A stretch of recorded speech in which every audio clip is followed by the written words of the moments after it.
Hey everybody, this is Lew White, and on your left is Dan Lachendro, and he's going to read this tract, and it's downloadable at torazone.net for free as a PDF, and it's got 4 pages. You want to go ahead and read it to him, Dan? Okay. All right.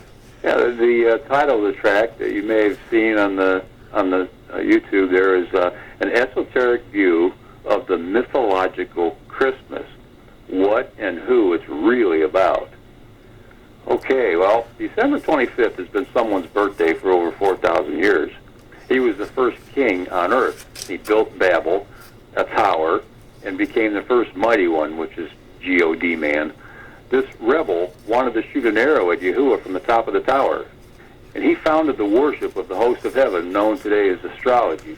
This worship of the Mazzaroth, or the zodiac, which is basically animal-shaped star groups, is based on celebrating the rebirth of the sun at the time of the winter solstice in December. Now, since ancient times, the solar birthday and all the symbols associated with sun worship were practices honoring the deification of Nimrod. Nimrod became the template for all sun worship. His name was babbled in the confusion of languages, becoming various different names. I'll just name a few of them here, like M-O-L-K or B-A-A-L, Z-E-U-S, etc. His identity is occulted or hidden in the character of Santa Claus / Krampus or Old Nick. Now, the founder of the society, Asu, used this maxim: give me the child for the first 7 years, and I'll give you the man. And that's Inigo de Loyola, the founder of the Jesuits. The day is coming when all mankind will be judged for causing stumbling blocks. Now, this is something that is important for those of you who have children. Children are the target. Maimonides wrote about the strong opinion of habit in his book, Guide for the Perplexed. And he quotes, I quote, "Men like the opinions to which they have been accustomed from their youth. They defend them, and they shun contrary views." And this is one of the things that prevents men from finding truth, for they cling to the opinion of habit. Now, if we look at 2 Timothy 4:4, it says, "Teachers will abandon the truth and turn aside to myths." Okay, now we have a word here, okay, Christ Mass. It's actually from 2 different languages, Greek and Latin. Christos from Greek, which means anointed, and Mass from Latin means to depart. Okay, we have a man here. I can't say his first name because it's actually the same as the son of Zeus. We'll call him Dennis. Dennis Exegus. He was a Scythian monk. He visited Rome in the year 525. He witnessed Rome's fertility festival of Saturnalia, and he was appalled by it. Now, history tells us that he modified the reason for the celebration. The whole world now thinks of December 25th as the birth of Messiah, a revision mostly unexplored by most people. We live by only lies and myths passed down to us. Every popular celebration you can think of is directly inherited from pagan fertility worship from our ancestors. The Apostle Paul was concerned that his work had been in vain among the Galatians because they were falling back into their old pagan traditions and special days. He called their former pagan customs weak and miserable principles. Now, pastors today falsely teach their flocks that these Galatians were falling back into the Torah. Can you imagine that? Okay, Yahushua is opening our eyes now, and abiding in his word is setting us free of the devil's schemes. He's calling us to come out of the mother of harlots, which is Babel's traditions. Celebrating Christmas is adapted from sun worship. All pastors know it, but they don't teach about it. They will defend the pagan origins, explaining how it doesn't matter because the purpose for it has been redirected. They react with the statement, well, it doesn't mean that anymore. Some will confess that everything Christianity practices is inherited from pagans, verifying Yirmiyahu or Jeremiah 16:19. Sun worship literally transformed itself into the thousands of religious sects known by many names, hiding its origins from the ignorant masses by a policy of missionary adaptation, in other words, syncretism. When we refuse to receive a love for the truth, Yahuwah sends us a strong delusion to believe the lie. 2 Thessalonians 2:11. So what is missionary adaptation? This is a teaching method used to shape the existing beliefs and the words and symbols and practices of a culture into different meanings. This method served well to spread Catholicism. This behavior is still reinforced and condoned as doing a greater good. But from the viewpoint of Yahuwah, it is a scheme of the devil to teach the traditions of men as a form of righteousness while abandoning the word of Yahuwah. See 2 Timothy 3. Another warning about turning aside the myths is recorded in 2 Timothy 4. Kepha, or Peter, tells us how the false teachers would be saying the truth is evil. That's 2 Peter 2, 1 through 3. But there also came to be false prophets among the people, and also among you there shall be false teachers, who shall secretly bring in destructive heresies and deny the master who bought them, bringing swift destruction on themselves. And many shall follow their destructive ways, because of whom the way of truth shall be evil spoken of, and in greed, with fabricated words, they shall use you for gain. From of old, their judgment does not linger, and their destruction does not slumber. Those teaching the truth in the last days are exposing the schemes of the devil, getting the bride cleaned up. Christmas, birthdays, EASCER, and Halloween are special days in the eyes of most people today, and entwined very strongly with family bonds. Now, Yahuwah forbids us to mimic pagans. We've been duped, and witchcraft has entangled itself with our family bonds. Now, when we abandon these pagan customs and explain why we can no longer practice them, we're accused of being hateful, and they heap abuse on us. Now, 1 Peter 4 shows us what's happening. Consequently, he does not live out his remaining time on earth for human passions, but for the will of Elohim.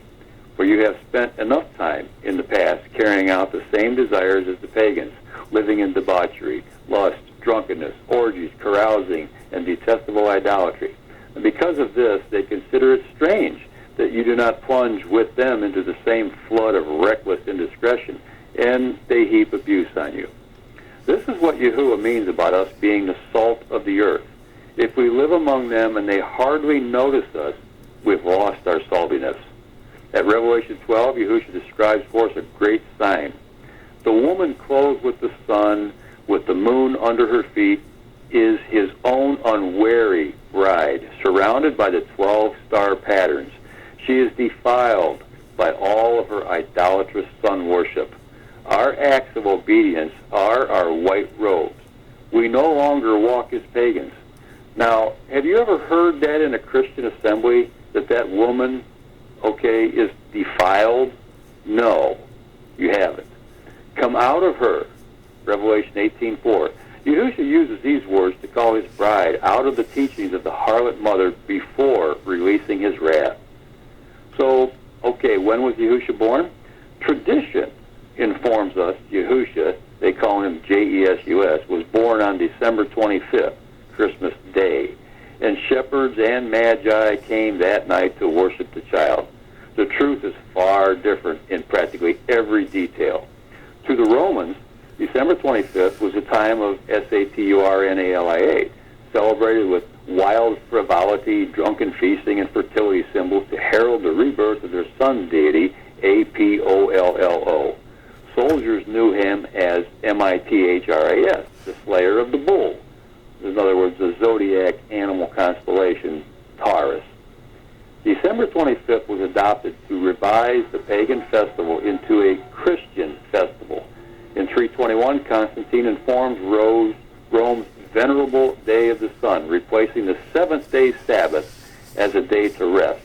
Sunday is not Yahuwah's Sabbath.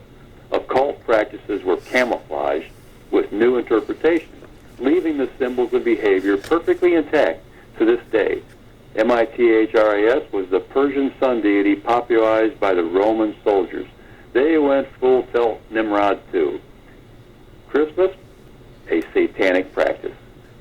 A 17th century Puritan public notice was written, and it said, the observance of Christmas, having been deemed a sacrilege, the exchange of gifts and greeting, dressing in fine clothing, feasting, and similar satanical practice are hereby forbidden, with the offender liable to a fine of 5 shillings. That's pretty interesting. Where do you see that today?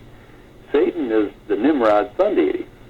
Santa Claus is a mispronunciation of St. Nicholas, heard as Saint Nicolas.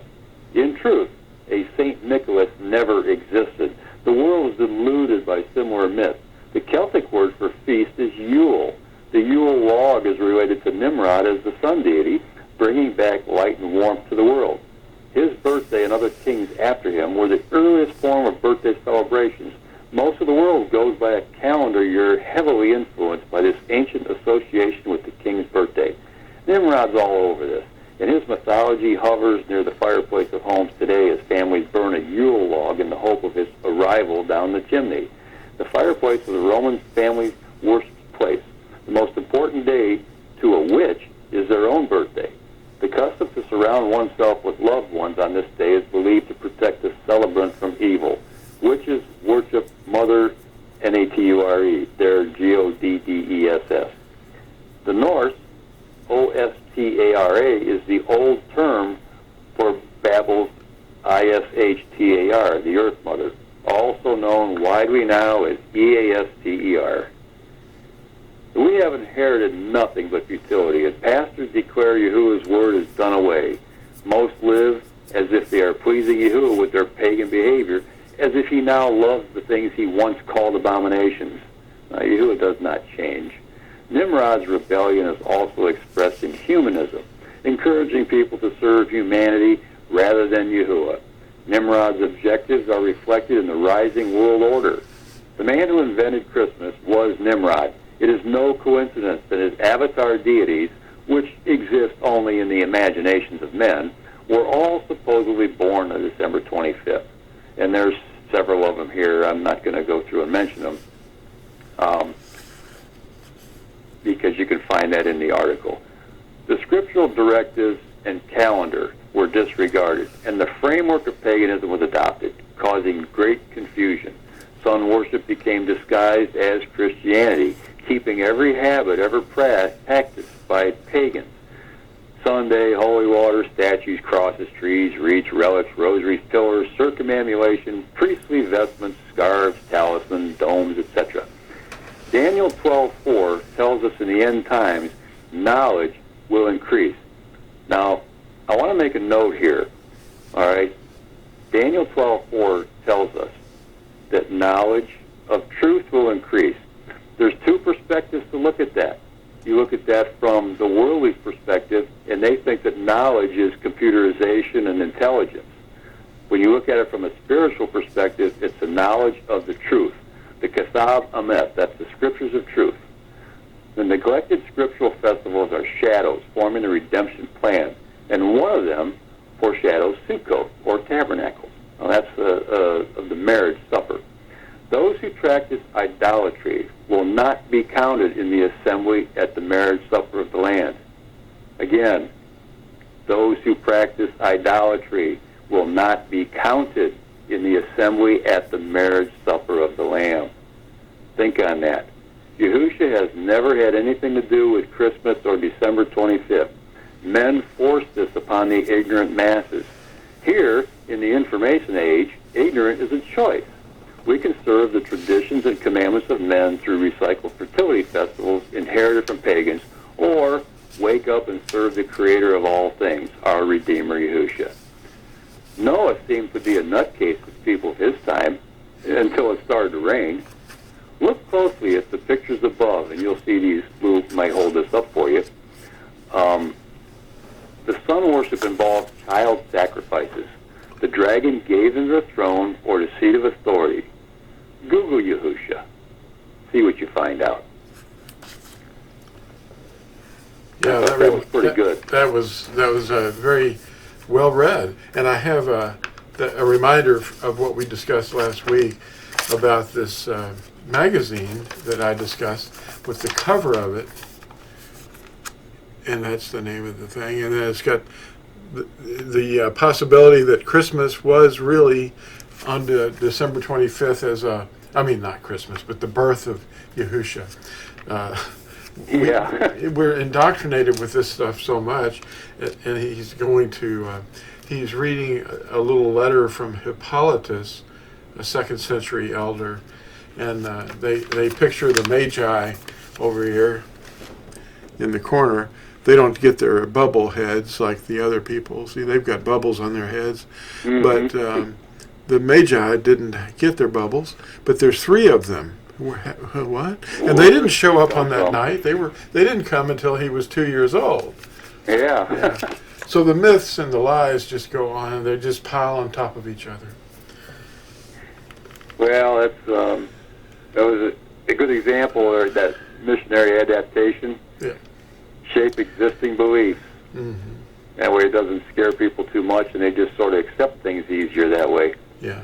It's normally a good magazine, but this one edition was, they don't mention all these mistakes and so forth. They're trying to support them, Yeah.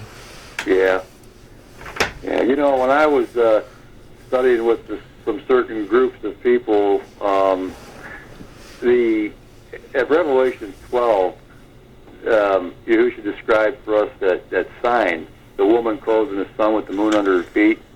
Well, what they said about that, and they were teaching us, and I think a lot of these organizations teach this, that's the bride, that's the pure woman, and that is not true. No. The pure woman is not defiled by her idolatrous sun worship. Yeah. So, that's something to really think about too. All right, when you think you're the bride or you're part of that party, that's just something to really think about.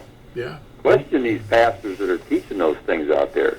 They're the pastor's traditions, and yeah, they can't really justify walking away from all their traditions suddenly, but that's what I realized, that the scriptures are actually describing the very people as the deceived people in the text.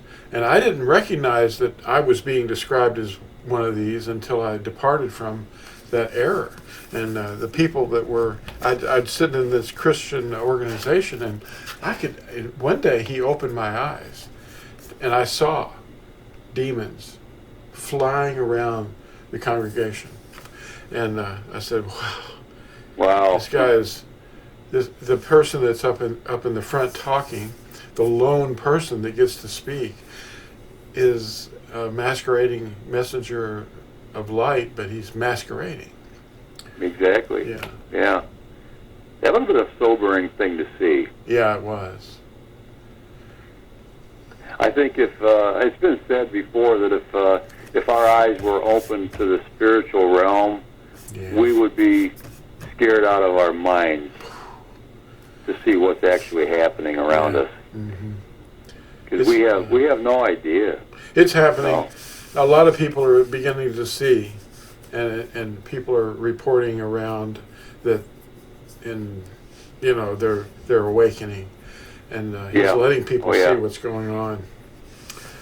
Well, and then too, there's things that are basically, there's spiritual manifestations that are just blatantly happening around the world, and it's like all the stops are being pulled out, and Satan's he's just throwing everything out that he can to try to deceive people even more. And the most deceitful thing out there that I can think of is the fact that the elect think that they can't be deceived, and that is very, very dangerous, because elect already are deceived. Yes.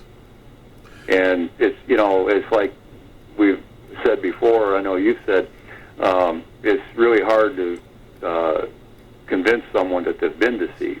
Yeah.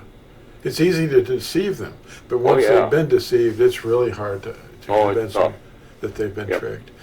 Yeah. Well, thank you, Dan. That was really amazing, and I'm glad that you read that today, and it's appropriate for this certain time of the year, because we're in that 12th Roman month now. Well, that's the mindset of most people right now. Yeah, and that's artificial completely. Oh, yeah. Yeah. Yep. The Yahushua's real time period starts in what we know as springtime, but that's actually the beginning of summer, and then it extends through the festivals, and the redemptive plan is laid right out for you. So, well, thank you for reading that. All right. Well, thanks for asking me. All right.